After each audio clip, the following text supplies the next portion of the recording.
you the link later so you can have it, right? I think it will be better for all. Okay, so terminal.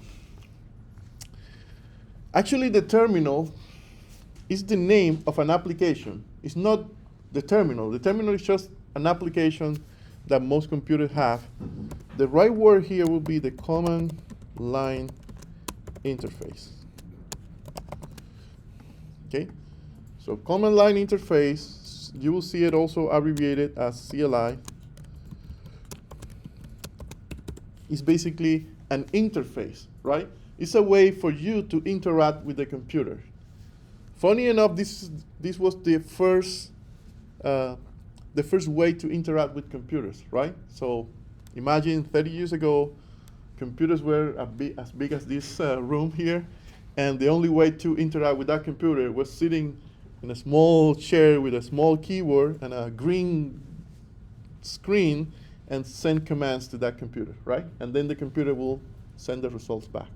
That was the only way. Right. So up until today, servers still work that way, right?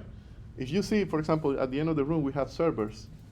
Those servers don't have screens. They probably have like a rack that you can pull up, and they have like a keyboard and a screen, but that's pretty much it, right? The only way to interact with servers is via the command line interface. So you need an application called the terminal, and using that terminal, then you can connect to that server and send commands to that server, okay?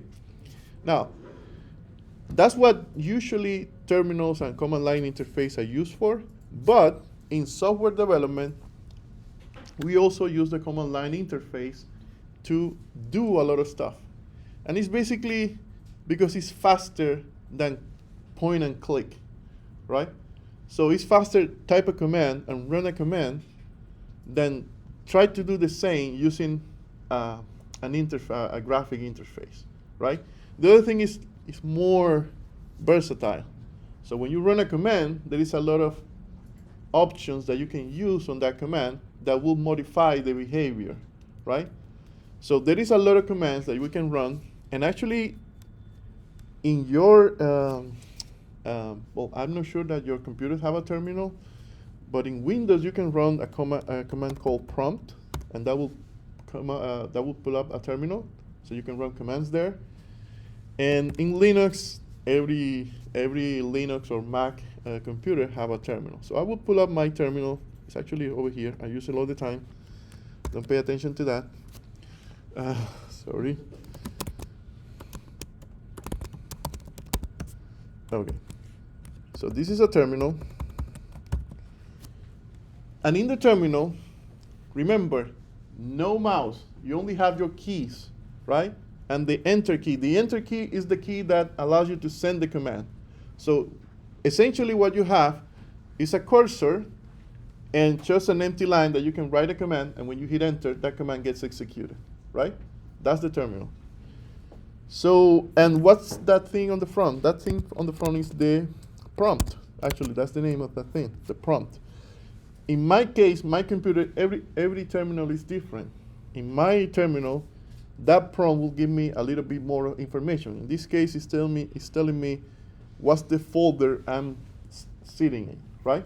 So when you open the terminal is always located in a particular part of your hard drive, right? So right now, I am in my desktop folder, right? If I want to move to one folder or another, I have commands to do that. So I have commands like cd to change directory. That's what cd means. So you see, I'm now running a command to change the directory.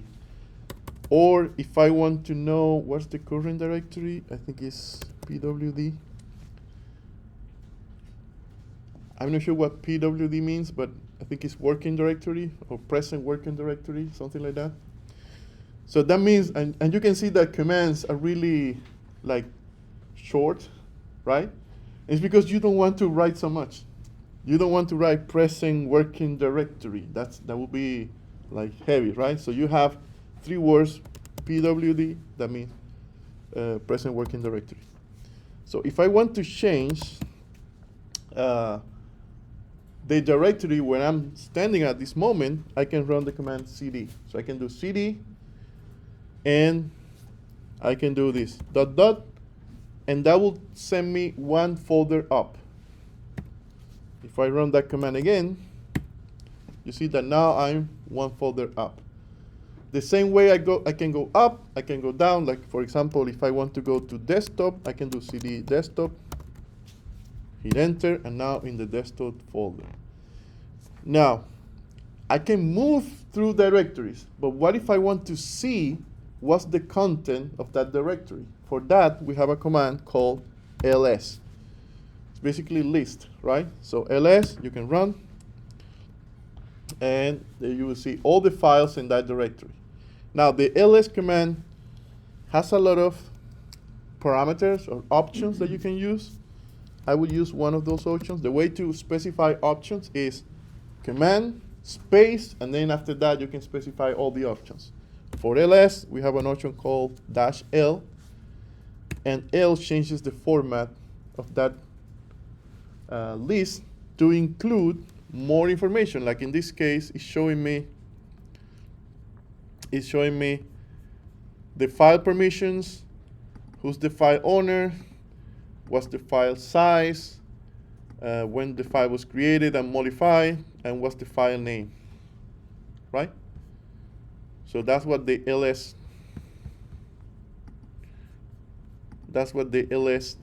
-l command is doing. So ls-l.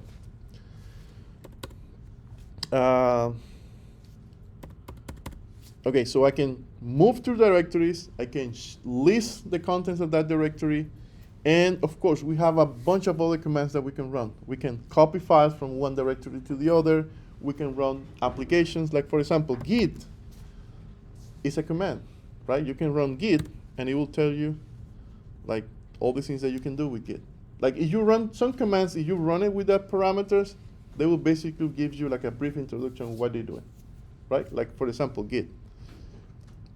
So you have all the options with git. We will not get into details of how to use git today, but that's an example.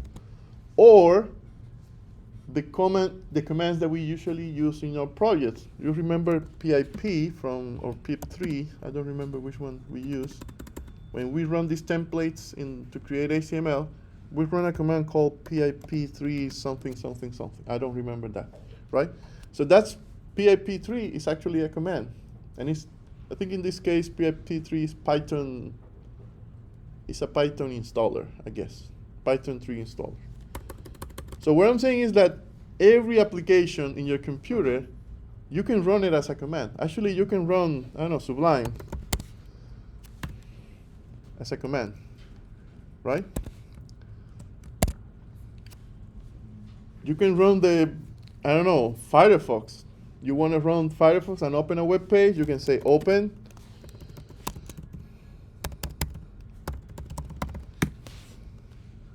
Right?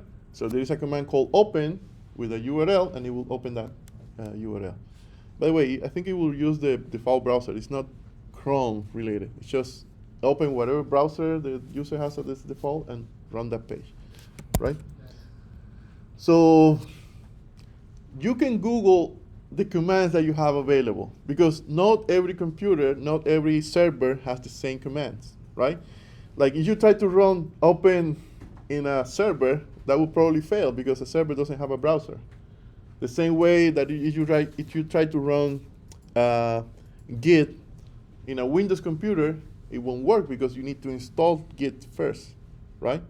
So that's the point with commands. Like every computer has a different set of commands. Questions before I move on to the next. So, sorry, what? Oh, sub L is Sublime. Sublime, what's it do? It's an editor. Oh, it's an editor. Yeah, Sublime Text. It's a text editor. But it works because I have it installed. If you try to run Sublime, any other computer that doesn't have Sublime installed, it will fail. It will say, I don't understand that command. Like if I try to run this command, right? This probably doesn't exist, and I will be worried if something happens. As you can see, it says, well, command not found, all I'm on. Okay? Cool. Any other questions? We will run a lot of commands in our project, in our program. Why? Because we are basically developing web applications. And since, I would say, 15 years ago, most web applications depend on this tool, Node. So Node, I'm not sure how can I, well, Node is essentially a runtime for JavaScript in the server. So I can run JavaScript code in a server or in a terminal, right? So JavaScript, remember, JavaScript used to be a language that you can only execute in a browser, right? I think 15 years ago, if I am not mistaken, some engineers took JavaScript and created Node. So it's basically a way to run JavaScript in a server, right? And from there, a bunch of new tooling starting to emerge. And one of those tooling is for example, NPM.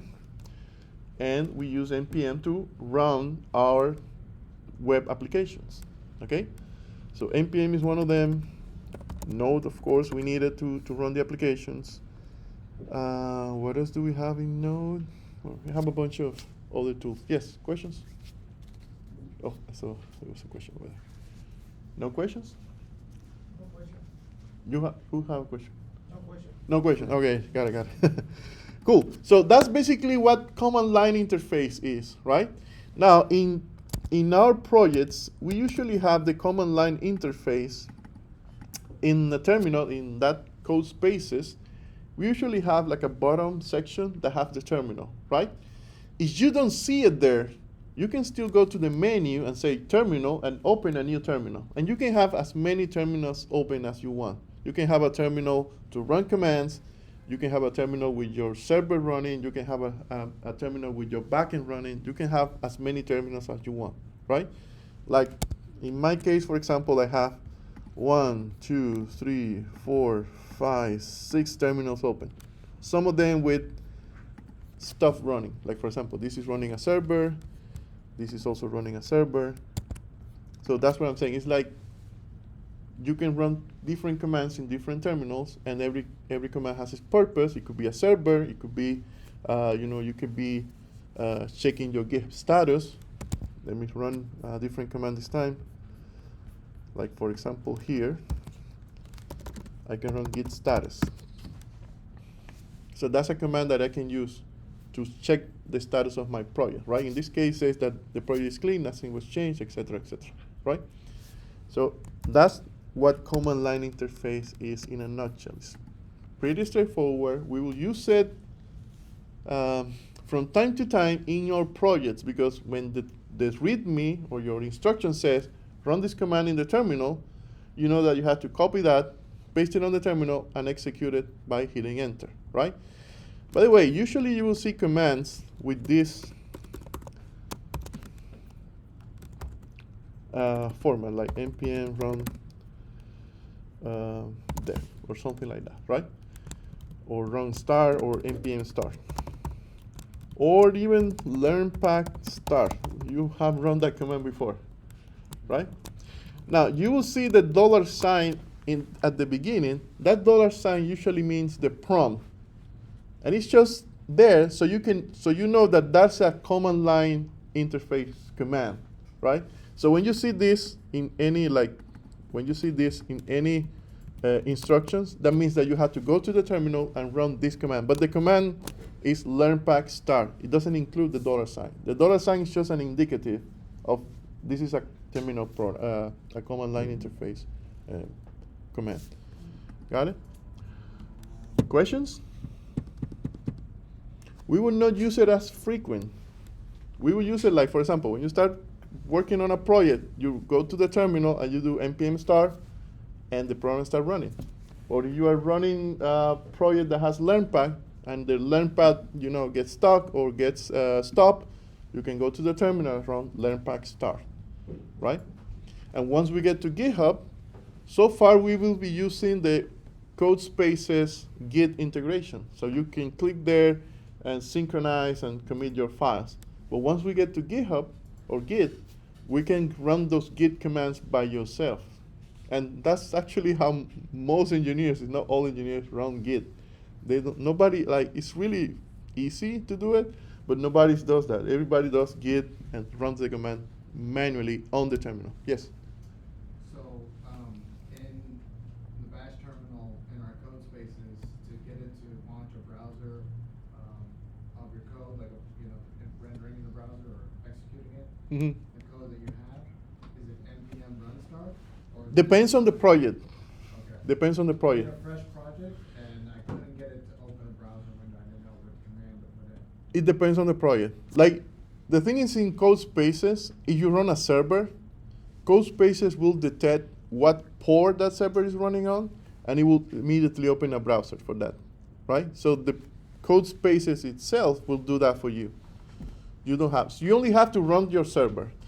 And running the server depends on the project. In some projects, it will be PIP3, run this, run that, etc., etc. I don't remember the exact name of that. In some other projects will be npm start. For example, I have projects that the command to start is npm run dev. In other server is yarn dev. So depending on the server, on the application, you will see the command to run it. Just go and execute that on the terminal, and that's why you do it. Got it? Questions? Questions, questions, questions. No questions? Cool. So that was pretty much everything that we needed you to learn about terminal and command line interface. It's not that much actually. I don't know why we did spend 3 hours on this, but yeah, that was pretty much it. Let me stop this.